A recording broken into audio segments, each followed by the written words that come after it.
नमस्कार विद्यार्थियों, कैसे हो आप। मैं डॉक्टर विकास शर्मा, सहायक आचार्य, राजकीय महाविद्यालय बूंदी।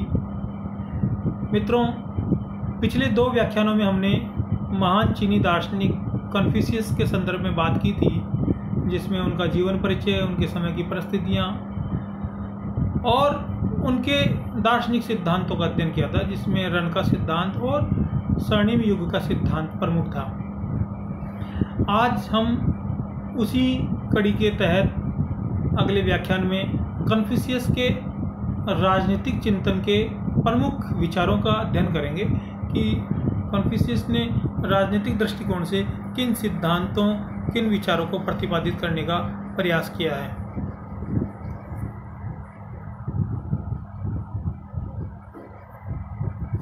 कन्फ्यूशियस के प्रमुख राजनीतिक विचार। कन्फ्यूशियस का राजनीतिक दर्शन चीनी राजनीतिक दर्शन की प्रथम सीढ़ी या उसकी शैशवावस्था भी माना जा सकता है। जैसा कि मैंने आपको बताया कि संभवतया कन्फ्यूशियस प्रथम महान चीनी दार्शनिक थे, जिन्होंने इतने विस्तार से राजनीतिक विचारों के ऊपर, राजनीतिक सिद्धांतों के ऊपर और राजनीतिक व्यवस्था के ऊपर चर्चा की। कन्फ्यूशियस का संपूर्ण राजनीतिक चिंतन उसके यंग यानी स्वर्ग और यिंग यानी पृथ्वी के दर्शन, आदर्श राजा के लक्षण, सद्गुणी व्यक्ति के लक्षण, सार्वभौमिक शिक्षा की अनिवार्यता आदि बिंदुओं के इर्द गिर्द घूमता है। ये उनके प्रमुख सिद्धांत रहे, एक तो यंग और एक यिंग, ये यानी पृथ्वी।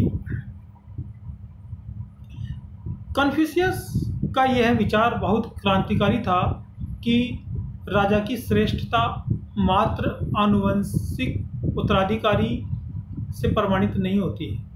कोई कहे कि जैसे राजा का बेटा राजा है और फिर उसके बाद में उसका बेटा राजा, यानी आनुवंशिक रूप से सत्ता का हस्तांतरण होता रहता है।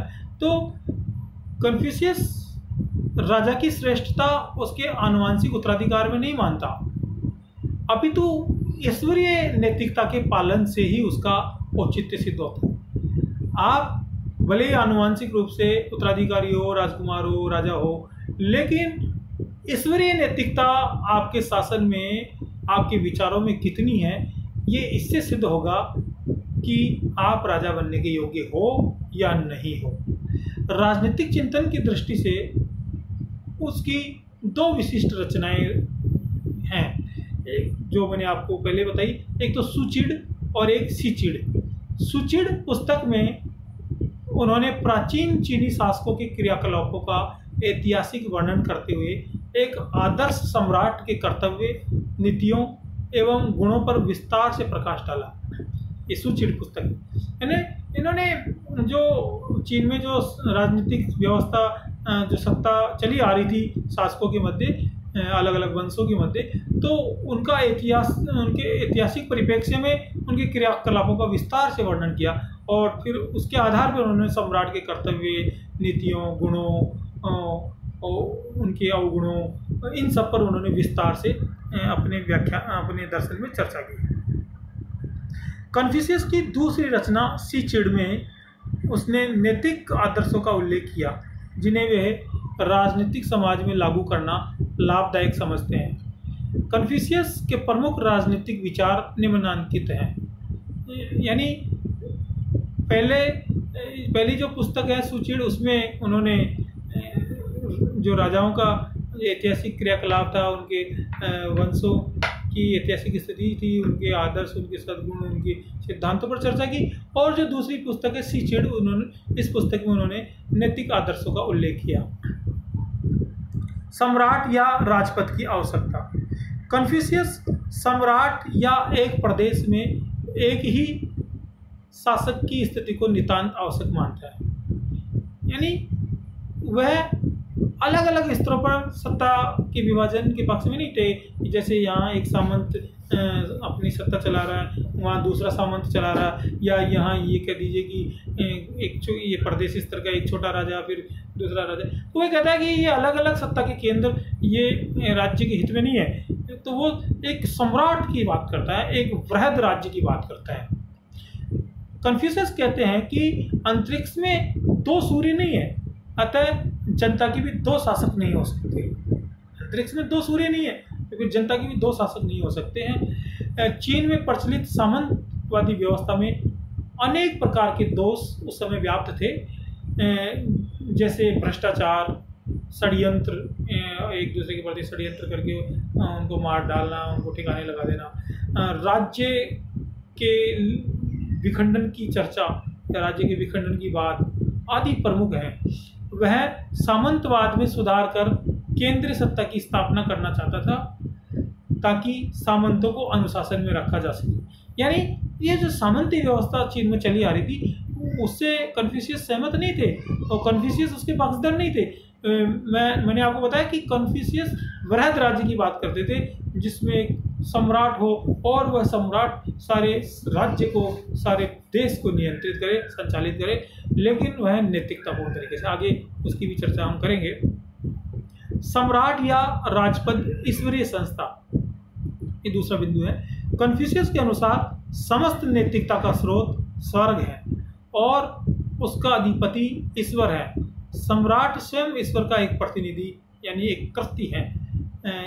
यानी यूँ कह दीजिए कि ये जैसे अपने देवी राज्य के देवी उत्पत्ति का सिद्धांत ना, जिसमें राजा ईश्वर की कृति माना गया है, तो लगभग उसके समकक्षी बात ये कन्फ्यूशियस यहाँ कर रहा है। अर्थात सम्राट या राजपद ईश्वरीय कृति है। कन्फ्यूशियस ने इस मत का प्रतिपादन किया कि ब्रह्मांड में तीन विशिष्ट शक्तियाँ विद्यमान हैं। ब्रह्मांड में तीन विशिष्ट शक्तियाँ विद्यमान हैं, स्वर्ग, सम्राट एवं प्रजा। ब्रह्मांड में तीन विशिष्ट शक्तियाँ, एक तो स्वर्ग, एक सम्राट एवं प्रजा।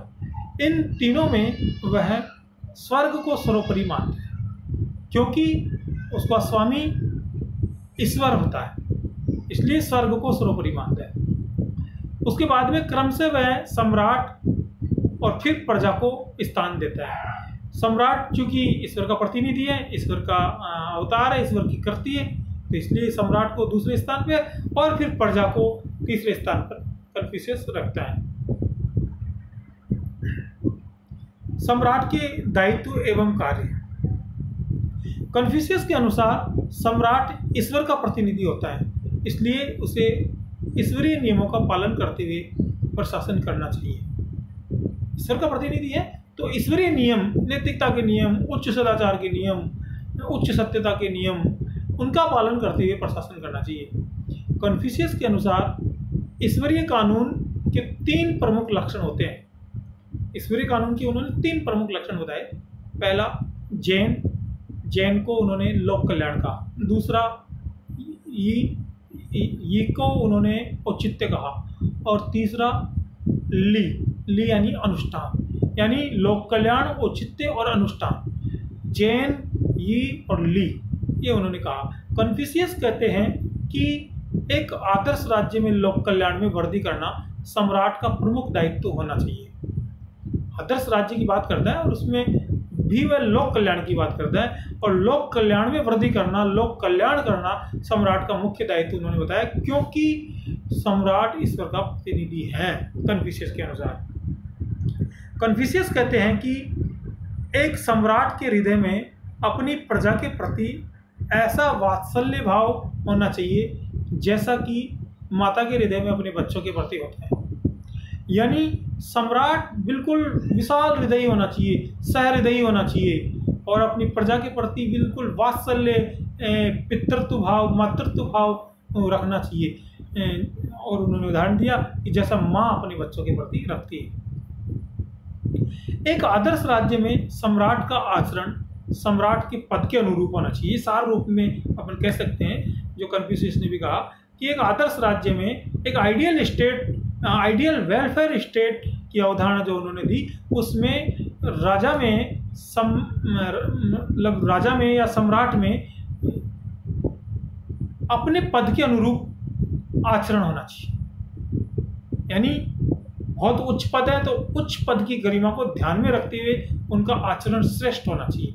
जैसे पिता में पिता के अनुरूप और पुत्र में पुत्र के दायित्वों के अनुरूप आचरण होना चाहिए, उसी प्रकार राजा में राजा के दायित्वों और उसके पद की गरिमा के अनुरूप आचरण होना चाहिए। ऐसा कन्फ्यूशियस अपने सिद्धांतों में कहता है। सम्राट पर नियंत्रण।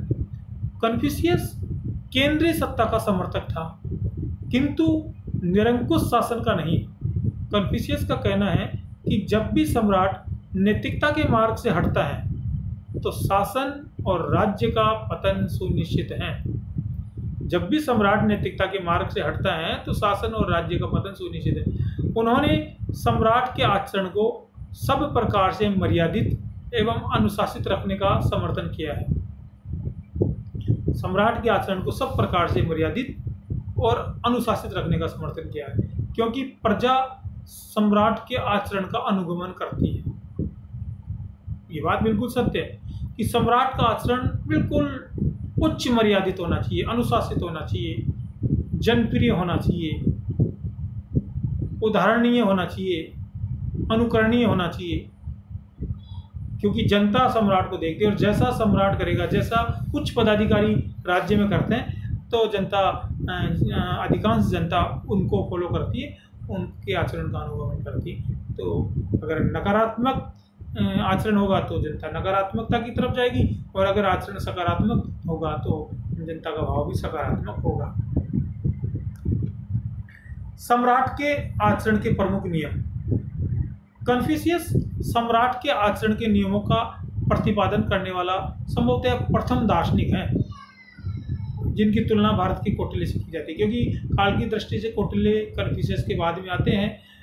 लेकिन इतने वर्षों पूर्व, वो भी चीन में, क्योंकि चीन में वैसे ही राजनीतिक चिंतकों का अभाव है, और वहाँ कन्फ्यूशियस इतने वर्षों पूर्व सम्राट के आचरण के नियमों की बात करता है। तो ये एक अच्छी बात है, तारीफ प्रशंसनीय बात है।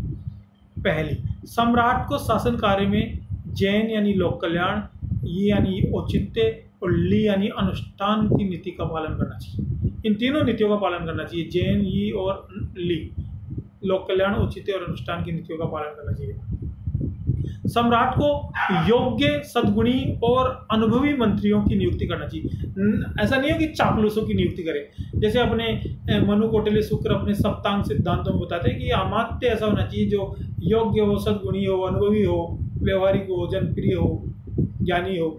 ऐसा नहीं हो कि चापलूस हो, राष्ट्रद्रोही हो, ऐसा नहीं होना चाहिए। सम्राट का स्वयं का आचरण अपने पद की गरिमा के अनुरूप होना चाहिए।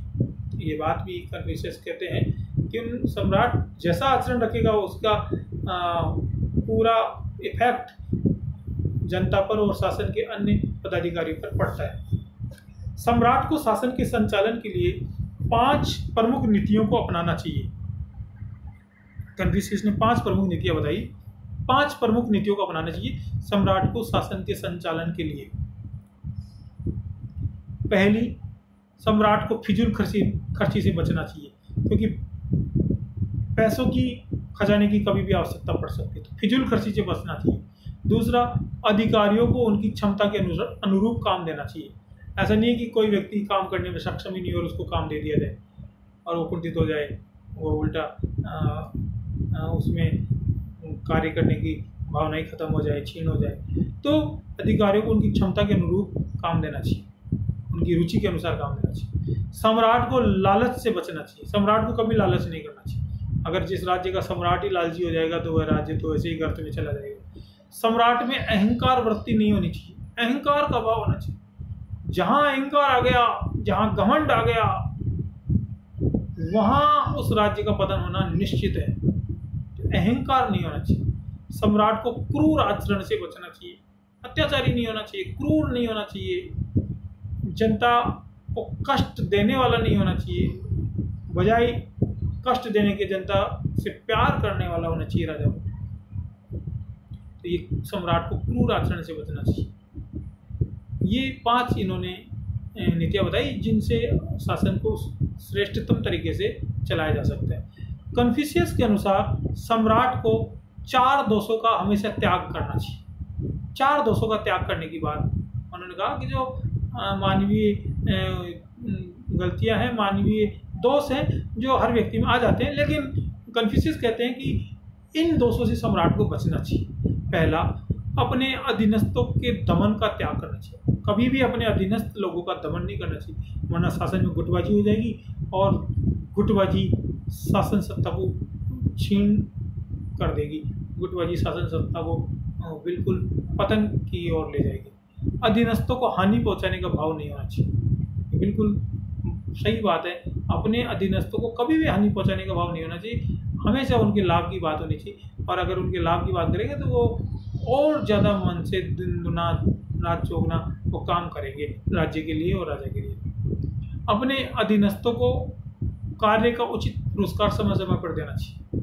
अगर कोई बहुत अच्छा काम करता है तो उसकी वहीं प्रशंसा करिए और उसको सार्वजनिक मंच पे भी पुरस्कृत करिए, ताकि उसमें कार्य करने की प्रेरणा जगेगी और उसको पुरस्कृत होते हुए अन्य लोग देखेंगे तो उनमें भी अच्छा काम करने की, राज्य के हित में काम करने की प्रेरणा आएगी।